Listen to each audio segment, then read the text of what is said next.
Hey everybody, so this is going to be a little bit of a different video than some of the ones that I've done in the past, because what I want to do is I want to take a look at the Song of Songs, and I want to talk about the content of the song.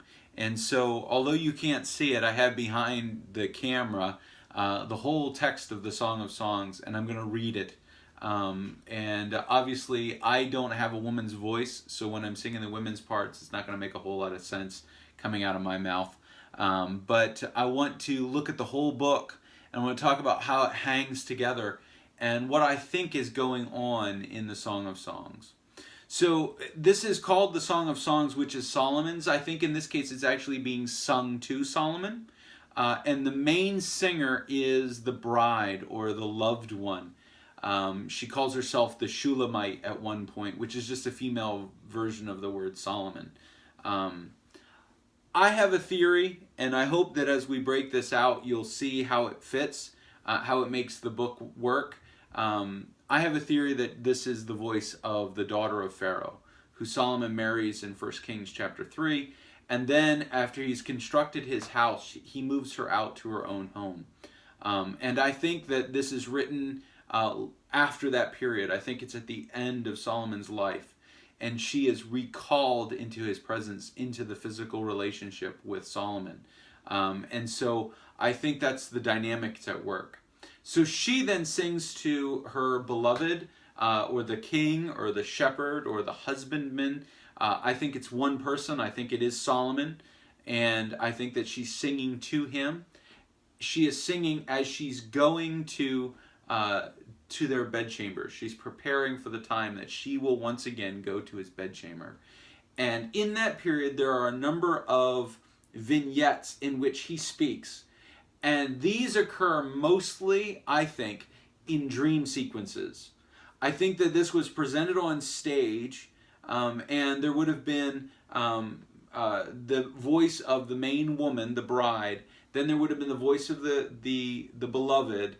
And then there's this third character, the choir, the daughters of Jerusalem.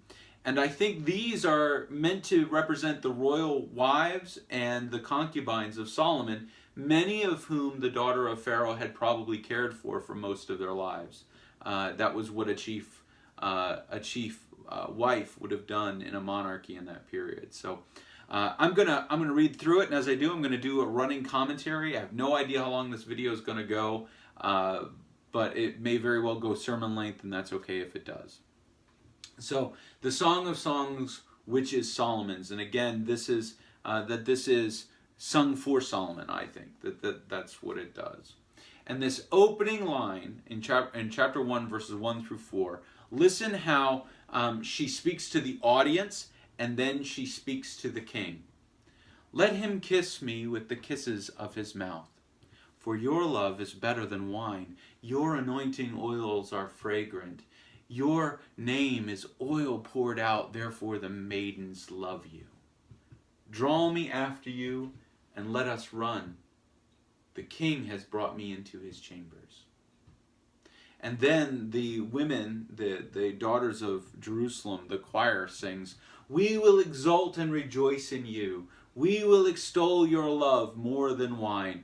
Rightly do they love you.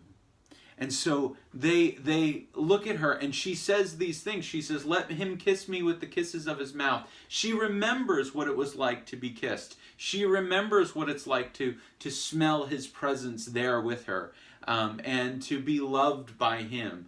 And so she understands, because she looks at him and she sees how extraordinary he is.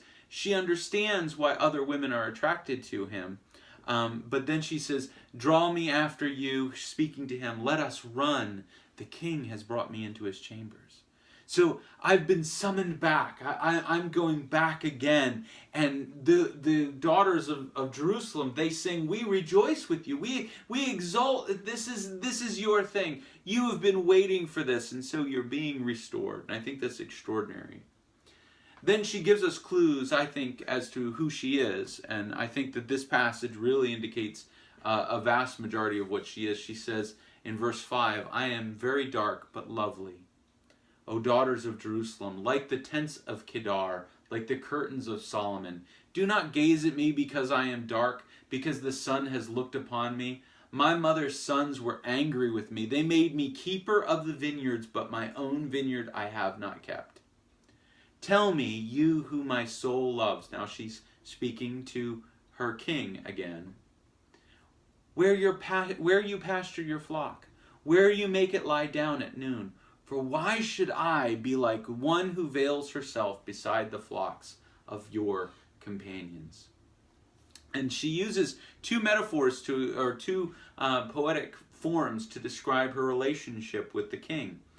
She says, well, even before that, she describes herself like the tents of Kedar. These are black tents that are used by the Bedouin in Arabia, and that's where Kedar is. Kedar is one of the descendants of Ishmael in the book of Genesis. And so she's describing herself, and it's very obvious. She's talking about being dark-haired. She's talking about her complexion, being touched by the sun. All of these things indicate that she's African. She's got dark skin, which is in keeping with what we know about the African culture in the early Third Intermediate period, or the Egyptian culture. But then she delivers a line, okay? She makes this statement, my mother's sons were angry with me and they made me the keeper of the vineyards. Now, I think that, and again, I can't prove this, but I think that my mother's sons, she's talking about her brothers who are her advisors, and they told her, I think there's this situation where she's told to make the best of it, and she goes and she becomes the keeper of the vineyards. I think that the vineyard is a description of the physical relationship of a wife with her husband, and I think that she is talking about taking care of the harem. Now, different people disagree with me, and that's okay. I like to rely on that internal, what meaning makes it hang internally, makes this a well-crafted, self-contained poem, and I think that's what she's doing. She uses the vineyard several times to describe what I think is physical relationships. She does the same thing with a garden and lilies. She's got this thing about lilies. But she makes that statement and she says, you know, they made me keeper of the vineyard. So I've been taking care of these other people who have been in a relationship with my husband and in a polygamous situation that's not bizarre, even though it's a little weird to us. And then she asks him, she says, where do you pasture your flocks? Where do you lie down at noon? She says, where are you? And she asks this question, where are you? And this extraordinary question, because she says, why should I veil myself? Why should I be hidden in public? Why am I not allowed to be seen in public with the king? I think that's what she's saying. And then we hear him, and again, when we hear him, I think that we're hearing a memory. I think she's reflecting. And so I think on stage, she says this line, and then I think maybe, you know, he steps forward, she steps back, and he speaks, and he says, if you do not know, O most beautiful among women, follow in the tracks of the flock, pasture your young goats beside the shepherd's tent. I compare you, my love, to a mare among Pharaoh's chariots. There's another hint as to who she is. Your cheeks are lovely with ornaments, your neck with strings of jewels. So I think we have this line, you know, she asks this question and then she recalls what he said. And then we have the voice of the daughters of Jerusalem. And they say, we will make for you ornaments of gold studded with silver. So you have kind of this image of all of these younger wives coming around the older wife who is telling them, I've been invited into the presence of the king again. I'm going to go to the bedchamber. And then she's reflecting on words that he had said to her before about your cheeks are lovely with ornaments. And they say, oh, we want to take care of you. Let us make you an ornament. Let us do this for you. And this is an extraordinary moment, I think. And then she talks about, I think she's reflecting on her marriage bed when they were married. In verse 12, while the king was on his couch, my nard gave forth its fragrance. My beloved is to me a sachet of myrrh that lies between my breasts. My beloved is to me a cluster of henna blossoms in the vineyards of En-Gedi. Now again, vineyards, and I think that this is She's describing their physical relationship. I think she's actually talking about him falling asleep pressed against her breast, and she's both attracted to him, and she smells him, and she remembers that, and she remembers his words. And I think this is me, but I think that she remembers what he said to her on their marriage night, on their wedding night, lying there after they had engaged in their physical relationship, and he is lying against her chest, and he says, "Behold, you are beautiful, my love. Behold, you are beautiful, your eyes are doves." I think that he says that. I think this is a bit of pillow talk. And I think she's remembering him saying that. And she says, now in the present, looking to that memory and looking forward to being with him, she says, "Behold, you are beautiful, my beloved, truly delightful. Our couch is green, the beam of our houses are cedar, our rafters are pine." I think that she says, it's still there, we've still got it, we're gonna rediscover our love. And she says, "I am a rose of Sharon, a lily of the valleys." Now that's the first time she uses lily. She's going to use that again and again. But then he responds, and again, I think this is a memory. I think that she says, this was back in the memory, "I am a rose of Sharon, a lily of the valleys." And he says, "As a lily among brambles, so is my love among the young women." This is him young, speaking to her, saying, nothing compares to you. Everybody else is just brambles, and you're a lily. All other young women, they don't compare. And of course, Solomon has wandered from this. And we know about Solomon's character. He wanders from his commitments. He wanders from his commitment to God. He wanders from his commitment to Pharaoh's daughter. But I think this is, she's remembering his words of faithfulness when they were young. And she then continues, chapter 2 and verse 3. "As an apple tree among the trees of the forest, so is my beloved among the young men. With great delight I sat in his shadow, and his fruit was sweet to my taste. He brought me to the banqueting house, and his banner over me was love. Sustain me with raisins, refresh me with apples, for I am sick with love. His left hand is under my head." I think she's looking back to her memory of her marriage day when he was young. "His left hand is under my head. His right hand embraces me." And so she reflects on that, and then she speaks. And I think as she speaks, she drifts off into a dream. All right? I think that she does this when she has this line. "I adjure you," verse 7, "O daughters of Jerusalem, by the gazelles or the does of the field, that you not stir up or awaken love until it pleases." And I think that she's concluding all this discussion about the former love that they had. And she's saying, my love for him is awake, but he is no longer the person that I loved. And that's a kind of a difficult thing for her to say, I think. And then I think we enter into a dream sequence. I think that she closes her eyes, right? And this is a dream that she had. She tells a couple of these. "The voice of my beloved, behold, he comes, leaping over the mountains, bounding over the hills. My beloved is like a gazelle or a young stag." I think she's reflected on her marriage night, her wedding night, and now she's reflecting on dreams she has of him coming back to her and loving her. "Behold, there he stands behind our wall, gazing through the windows, looking through the lattice." This romantic notion. "My beloved speaks to me and says to me, 'Arise, my love, my beautiful one, and come away, for behold, the winter is past, the rain is over and gone.'" Get that? See that? A restoration, a spring narrative, bringing something. Winter is when things die, the rain, everything's washed away. Now I'm going to restore it. Now we're coming back together, right? The flower, verse 12, chapter 3, verse 12. "The flowers appear on the earth. The time of singing has come. The voice of the turtle dove is heard in our land. The fig tree ripens its figs. The vines are in blossom. They give forth fragrance. Arise, my love, my beautiful one, and come away. O my dove, in the clefts of the rock, in the crannies of the cliff, let me see your face. Let me hear your voice, for your voice is sweet, and your face is lovely. Catch the foxes for us, the little foxes that spoil the vineyard, for our vineyards are in blossom."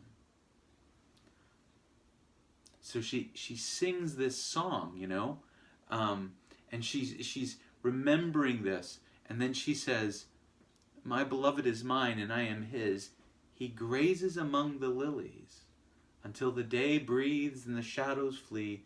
Turn, my beloved, be like a gazelle or a young stag on cleft mountains." I think that she wakes from her dream, and she remembers that she is not with him, or he is not with her, the lily of the valley, the lily among the brambles, but he's gone and found other lilies. And I think she has a heartbreak there. That she's had this dream about who he is, but it's not there. Then she shares another one. All right, and well, she asks, "Please come to me, come to me." Then she has a second dream. All right, chapter 3 and verse 1. On my bed by night I sought him whom my soul loves. I'm sorry, this is not a dream. This is her waking up from the dream. She wakes up from the dream. She's longing for him. She wants him to be there. She wakes up and he's not there. On my bed by night I sought him whom my soul loves. I sought him but found him not. I will rise now and go about the city in the streets and in the squares, and I will seek him whom my soul loves. I sought him but found him not. The watchmen found me as they went about in the city. Have you seen him whom my soul loves? Scarcely had I passed them when I found him whom my soul loves. I held him and would not let go until I had brought him into my mother's house and into the chamber of her who conceived me. I adjure you, O daughters of Jerusalem, by the gazelles or the does of the field, that you not stir up or awaken love until it pleases. So she says, I want to go out and I want to find him and bring him in and embrace him. She has another dream. Okay? It's another dream. Verse 6. What is that coming up from the wilderness like columns of smoke perfumed with myrrh and frankincense, with all the fragrant powders of a merchant? Behold, it is the litter of Solomon. Around it are 60 mighty men, some of the mighty men of Israel, all of them wearing swords, experts in war, each with a sword at his thigh, against terror by night. King Solomon made himself a carriage from the wood of Lebanon. He made its posts of silver, its backs of gold, its seat of purple. Its interior was inlaid with love by the daughters of Jerusalem. Go out, O daughters of Zion, and look upon King Solomon with the crown with which his mother crowned him on the day of his wedding, on the day of the gladness of his heart. And I think she's still dreaming here, and she's remembering their marriage day. All right, so she's remember their wedding day. And his words, chapter 4, behold, you are beautiful, my love. Behold, you are beautiful. Your eyes are doves behind your veil. Your hair is like a flock of goats leaping down the slopes of Gilead. Your teeth are like a flock of shorn ewes that have come up from the washing, all of which bear twins, and not one among them has lost its young. I think she's either remembering what he said to her when they first got married, or she is imagining what he would say to her now. I'm not sure which. But he's, either way, he's happy that her teeth haven't fallen out. Verse 3, your lips are like a scarlet thread. Your mouth is lovely. Your cheeks are like halves of a pomegranate behind your veil. Your neck is like the Tower of David, built in rows of stone, and on it hang 1,000 shields, all of them shields of warriors. Your breasts are like 2 fawns, twins of a gazelle, that graze among the lilies, until the day breathes and the shadows flee. I will go away to the mountain of myrrh and the hill of frankincense. And she's used that phrase before. She uses it again. Here he goes again. You are altogether beautiful, my love. There is no flaw in you. Come with me from Lebanon, my bride. Come with me from Lebanon. Depart from the peak of Amana, from the peak of Senir and Hermon, from the dens of lions, from the mountains of lepers. You have captivated my heart, my sister, my bride. You have captivated my heart with one glance of your eye, with one jewel of your necklace. How beautiful is your love, my sister, my bride. How much better is your love than wine, the fragrance of your oils than any spice. See, he's reiterating what she said in chapter 1. Your lips drip nectar, you're my bride. Honey and milk are under your tongue. The fragrance of your garment is like the fragrance of Lebanon. A garden locked is my sister, my bride. A spring locked, a fountain sealed. See, this vineyard, garden stuff, physical relationship. That's what he's talking about. Your shoots are an orchard of pomegranates with all choicest fruit, henna with nard, nard and saffron, calamus and cinnamon, all the trees of frankincense, myrrh and aloes with all choice spices, a garden fountain, a living well of living water, flowing streams from Lebanon. Awake, O north wind, and come, O south wind, blow upon my garden, and let its spices flow. See, he's echoing words and phrases that she used in chapter 1. So it's almost like this is what she's longing for him to say, rather than what he's actually be saying. All right. But then she picks up and she says, let my beloved come to his garden and eat its choicest fruits. This is what she wants. This is what she longs for. And then he replies, I came to my garden, my sister, my bride. I gathered my myrrh with spice. I ate honeycomb with honey. I drank my wine with my milk. Now, either this is a memory or this is an encounter that they have. And I'm not entirely sure which it is. I think it's a memory. I think it's a longing for something that is lost in their relationship. And so I think that's what's going on, but I wouldn't take a bullet for that. Then the choir joins up. Eat, friends, drink, and be drunk with love. Either way, this physical relationship, this desire for one another, that's what the daughters of Jerusalem want for the bride and her husband. And here's where I think it's a dream, okay? Because in chapter 5 and verse 2, I slept, but my heart was awake. See, I think she wakes up from this sex dream about her husband. I mean, that's really what this is. And he's been saying all the things that she's been longing for him to say. And the choir is saying, all excited. And then she says, I slept, but my heart was awake. A sound, my beloved is knocking. She's convinced that he's there. Open to me, my sister, my love, my dove, my perfect one, for my head is wet with dew, my locks with the drops of the night. I had put off my garment. How could I put it on? I had bathed my feet. How could I soil them? My beloved put his hand to the latch, and my heart was thrilled within him. I arose to open to my beloved, and my hands dripped with myrrh, my fingers with liquid myrrh on the handles of the bolt.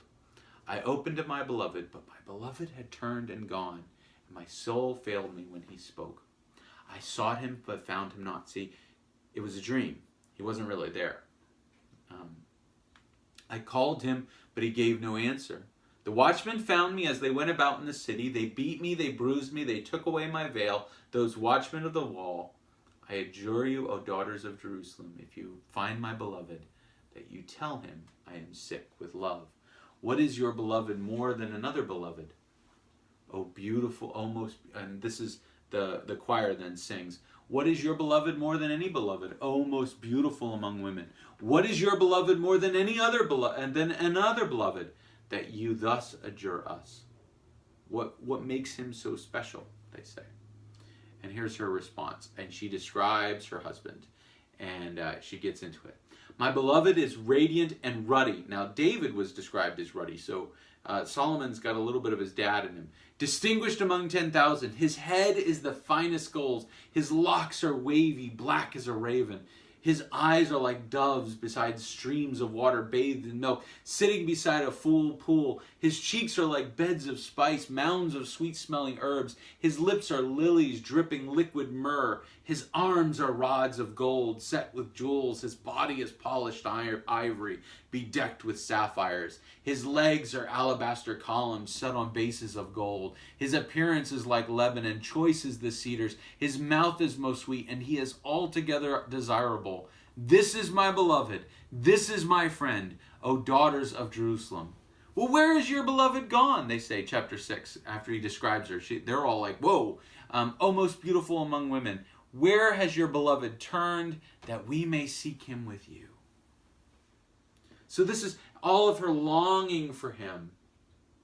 Now watch what she says in chapter 6 and verse 2. My beloved has gone down to his garden, to the bed of spices, to graze in the gardens and to gather lilies.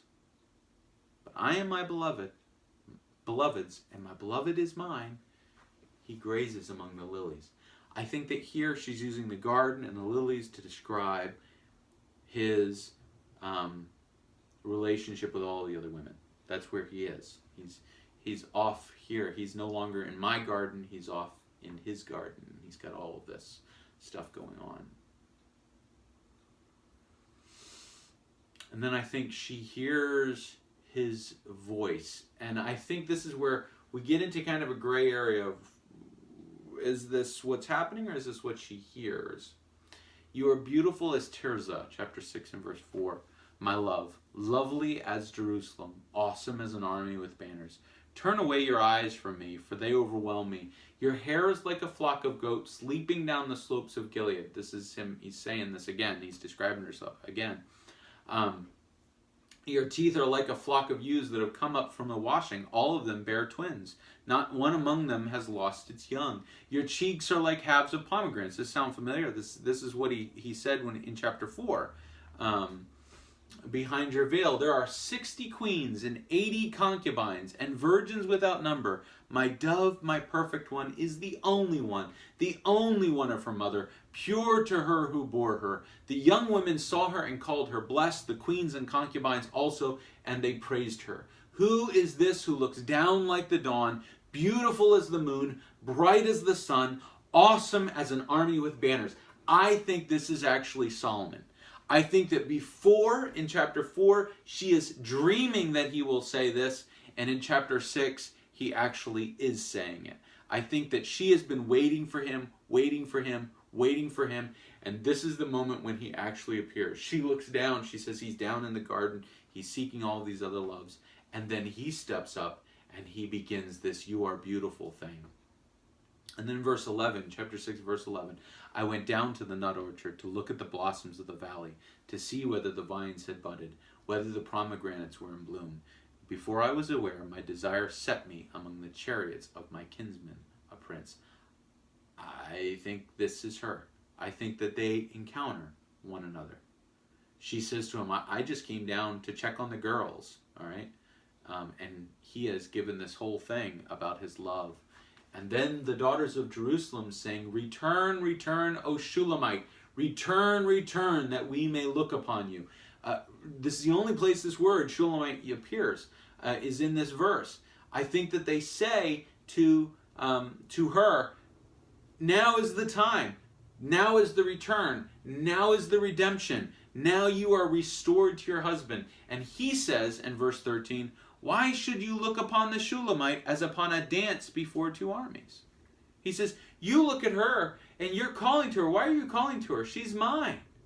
And then he looks at her and he says, how beautiful are your feet in sandals, O noble daughter. Your rounded thighs are like jewels, the work of a master hand. Your navel is a rounded bowl that never lacks mixed wine. Your belly is a heap of wheat encircled with lilies. Your breasts are like two fawns, twins of a gazelle. Your neck is like an ivory tower. There he goes again with those compliments. Your eyes are the pools in Heshbon by the gate of Bath Rabim. Your nose is like a tower of Lebanon, which looks toward Damascus. Your head crowns you like Carmel, and your flowing locks are like purple. A king is held captive in the tresses. How beautiful and pleasant you are, O loved one, with all your delights. Your stature is like a palm tree. Your breasts are like its clusters. I say, I will climb the palm tree and lay hold of its fruits. O may your breasts be like the clusters of the vine, and the scent of your breath like apples, and your mouth like the best of wine. Wow.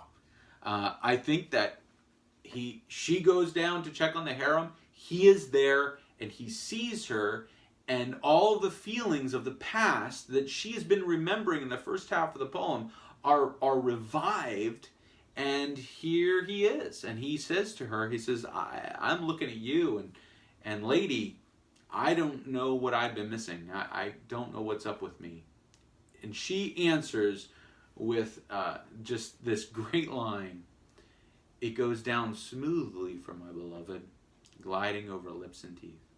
I'm ready for you. I've been waiting for you. I am my beloved, and his desire is for me. See, here's she's recognizing he wants her. All the way back in chapter 1 and verse 4, he says, the king has brought me into his chambers. She says, and I'm running to get there. I have been waiting for this. Come, my beloved, she says, chapter 7 and verse 11. Come, my beloved, and let us go out into the fields and lodge in the villages. Let us go out early to the vineyards and see whether the vine has budded, whether the grape blossoms have opened, and the pomegranates are in bloom. There I will give you my love. The mandrakes give forth fragrance, and beside our doors are all choice fruits, new as well as old. That's one of the reasons I think that she's older in this period, which I have laid up for you, O my beloved. She says, Solomon, I've been waiting for you. Let's go find a place, and I will give you everything. I will give it all to you. Again, I want to be with you.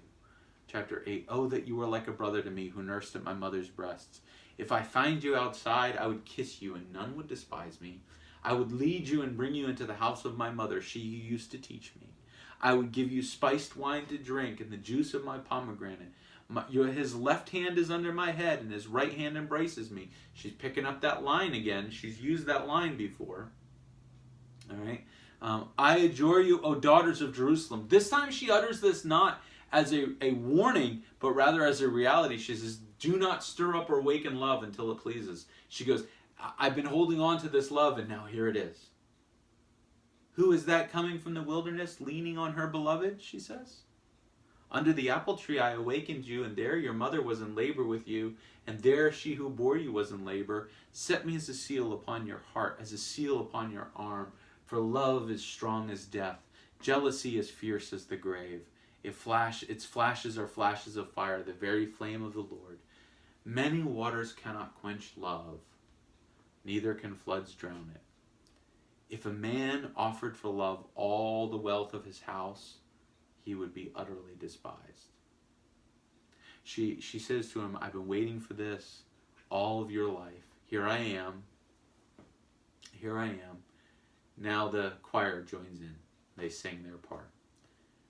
They ask a question of the queen, of this woman who is about to restore her physical relationship with her husband.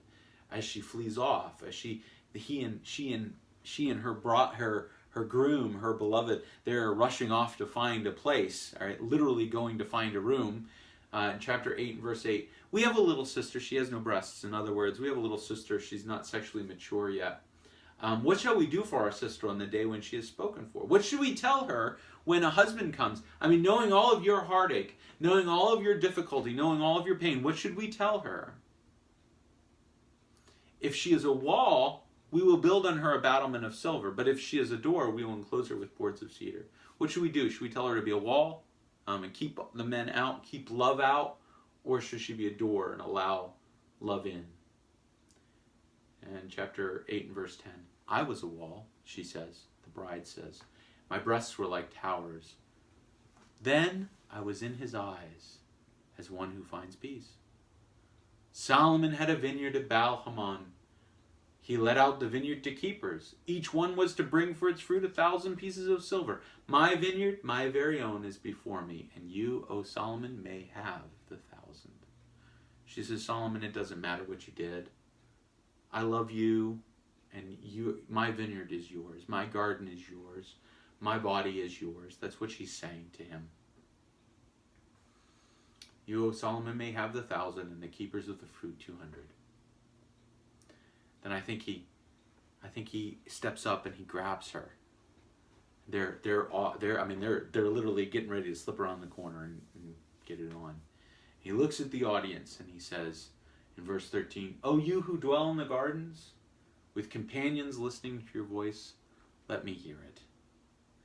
He says, look, if you dwell in the gardens, if you're involved, physically involved with someone, you're making love with someone, you're a sexual partner with that person, right? He says, let me hear it. He says, you go ahead and cry it. Let people know that this is the person you love. And I picture her slipping around the corner and reaching out to him and calling him, the last verse, and she says, "Make haste, my beloved, be like a gazelle or a young stag on the mountains of spices." She says to him, come on, let's go. And that's the end. That's the end.